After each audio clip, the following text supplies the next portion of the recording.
I tell you what, I think the only people that have found out harder than federal employees that voted for Trump is farmers that voted for Trump. This farmer voted for Trump. Now his family farm is barely getting by. The Thomases took a 10% hit when the Trump administration abruptly cut $1 billion from two programs that supplied local produce and meat to schools and food banks across the country. Two things Republicans hate: schools and food banks. Said the financial insecurity makes my depression worse, Jacob said recently. He was trying to remain optimistic, reminding himself it was still earlier in the year. Just because one program went away, there's still plenty of time to pivot. Though the Thomases and many of their neighbors voted for Donald Trump last November, the consequences of this administration's wide-ranging cuts and uncertainty over tariffs have already had a profound impact on this hilly corner of northeast Kansas, one of the hardest-hit states for agriculture during Trump's last trade war. It says, for many, the pride that they felt when President Trump spoke of his love for farmers in his March 6th address to Congress has given way to a growing sense of helplessness, frustration, and anger. How did you not learn from his first term? It's like people have no memory. Their hate and fear of having a black woman for president could cause them to lose their family farm. And I bet they'd vote for him again if they could. There's no strategy. I have no strategy. I'm a supporter of President Donald Trump. Voted for him in this election and the last, and the one prior to that. However, President Trump is about to allow JBS, the world's most corrupt beef organization, to become publicly traded in America. President Donald Trump will be the president that allows for the complete destruction of the small, independent family farms and cattle ranches if he allows this to go through. The SEC has already approved it. Now we're just waiting a mere few days for them to allow it on the stock exchange. And what's concerning is we haven't heard a word from the Secretary of Agriculture about this. We haven't heard any of the large cattle organizations that represent cattlemen speak out about this. They claim to represent cattlemen. The truth is they only represent the big guys. They're bought and paid for by the same organizations: JBS, Cargill, Tyson, National Beef, all the collusion that's happening. Go do a very simple search and you'll see the millions and millions and tens upon millions of dollars that these companies have been ordered to pay for collusion and price fixing, which has cost us our family farms and ranches. And what that costs us as the people who aren't family farms and ranches is a stable food system. As much as I'm a supporter of many of the other things that Trump is doing, anything else in the world that we're working to accomplish and achieve doesn't matter when you have famine and you starve to death. So, Mr. President, I love you. I appreciate you. It is our job as citizens to hold you accountable. And whoever you've got in your circle, they ain't speaking truth because you're about to put us in a whole world of hurt. Folks, I need you to share this. This is urgent. We've only got a mere few days, and we need millions of people to put pressure to stop this, or it's going to be it'll be a much harder fight to come back from. Thanks, everybody. There's zero strategy. Hey guys, welcome back again to my channel. It's so good to have you. Thank you so much for clicking when you saw this video. So a lot of these Trump supporters voted against their own interests, and now they are finding out that they made a huge mistake in the first place, because these same people who came out on November 5th, 2024, in mass to vote for the current administration, right now they are the ones crying out on social media, asking for mercy and asking for help, asking people to share their videos to make it go viral so they can get to their principal and all that. Well, I've got a lot of people's reaction to this. Okay, we're just going to look at some of them and we'll come back and we'll talk more. Let me know what your thoughts are in the comments, and please go ahead and subscribe to my channel if you have not already. Don't forget to give the video a thumbs up so that more people can see it. And credit to all creators on this video. So let's go watch what these people have to say, right? Then we'll come back and we'll talk more about it. Okay, please don't forget to drop your thoughts in the comments. I've been fucking ecstatic, dude. I know America's been waiting on this shit. Everybody's been bragging. Man, I can't wait. I'm going to have so much extra money. It's going to, bring in so much more money per month. Wrong, motherfuckers. Wrong. I did the fine print looking. It is not fucking going to help us month to month. It's not going to help you check none. They're still going to tax the fuck out of your goddamn check. Yeah, you got to fucking claim that shit at the end of the year, man. It's not going to help us none. And I know If you're anything like me, I usually got to fucking pay in at the end of the year. So if anything, I might get a little bit back now. But they're not going to fucking give us 100% back of what we made, no tea. It's like, how much do we pay in per year in taxes? I mean, a lot, right? You don't see fucking nowhere near that at the end of the year, right? You'd think they would have fucking blatantly said this shit to us instead of fucking, you know, no tax on overtime, blah, blah, blah. Everybody fucking thought it was going to help our checks. It ain't going to fucking help our checks, man. Fuck these government motherfuckers, man. Fuck them. Thought of the day. Fuck Joe Biden. And if you voted for him and don't regret it, fuck you too. Today's the day that I turn my truck in. I between the shops and the insurance and everything else that goes with it, the payments, I went broke. Put it mildly, I just went broke. I turned my truck in. Love my truck. I tried my best. Luckily, I work for a guy who's good enough to put me in a company truck. But it doesn't change the fact that I fucking failed. Run my ass off a bit, stay out 4, 5, 6, 7 weeks at a time, sometimes more. Not only spend every penny I have, I went in debt. I owe this good man a lot of money. A lot of money. He's good enough to try. He's going to work with me. See if I can't get it paid back. It doesn't help the fact that I fucking failed. For all the truckers out there, I'll be out there with you. I'm trying to work it off. God bless you. Throw a peace sign up when you pass somebody. We all need it. I don't know what else to say. I don't deal with failure well, and I failed in a grandiose fashion, man. Crash and burn like I've never done in my life. Stay blessed. So I'm back to talking about the FAFO.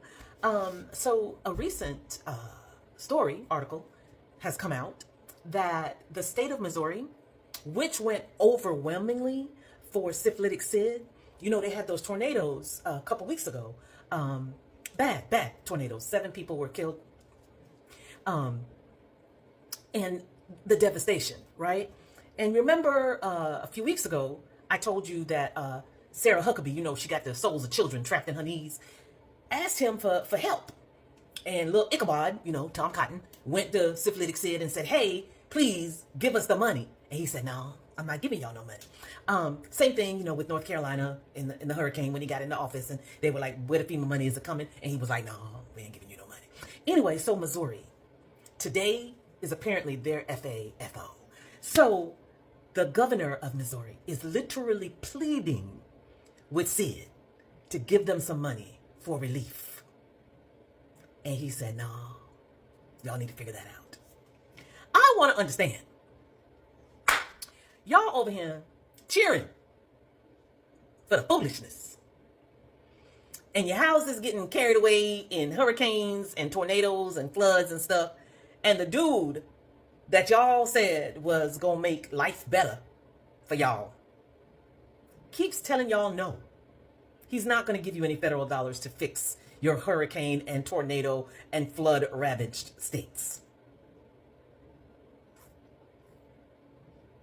And the fact that y'all still riding with this fool, cheering the children being deported, people getting snatched off the streets, talking about y'all gonna do all kind of military tribunals, little crazy Christy with her little cosplay with her guns in front of a prison, and little miniature Marco can't form a sentence when asked why he keeps kissing syphilitic Sid's ass. I'm just here to say, I love this. I love this for y'all. Now, I ain't gonna lie. I live in a state that, you know, we about to probably get a hurricane right here in the next few months and all of that. And I'm sure we're gonna be in the same boat. So I'm not gonna like wish ill on nobody because I don't need that karma. But I feel like y'all in these red states that are going through that really might be y'all karma. So, but anyway, I'm not gonna like gloat because I live in a predominantly red state and I don't need that kind of bad energy. But, you know, it's spiritual zombie to y'all. God, you know, go with God. You know, when I'm having a bad day, it sometimes helps to find a story about dumbass Trump voters who are now finding out just how stupid it was to have voted for that criminal. And I came across a story from NPR just now. Here's the headline. A Maryland town wanted Trump to cut waste.